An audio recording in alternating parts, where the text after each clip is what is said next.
તો જય માતાજી મિત્રો, તો આપણે આવી ગયા છે મકાઈના ટોડો ખાવા. આ તો ઈડરમાં ફૂલ વરસાદ ચાલુ હતો. ચાર કરતો ચાર. તો આ કાકા જોડે આપણે આવી ગયા છીએ.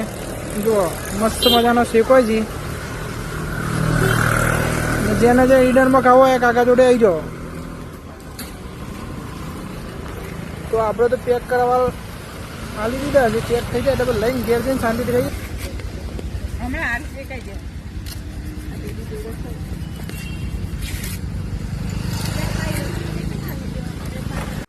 તો આવી ગયા ફાઇનલ મિત્ર આપણે ઘેર ને મકાઈ લઈ લીધું છે ને આપણે ટેસ્ટ મારીએ મકાઈ કેવું છે ઈડરનું. તો ટેસ્ટ મારી જોઈએ. અને ચોમાસામાં તો મકાઈ ખાવાની કેવી મજા આવે ગરમ ગરમ. ઓ ભાઈ સાહેબ મસ્ત ટેસ્ટ લાગે છે.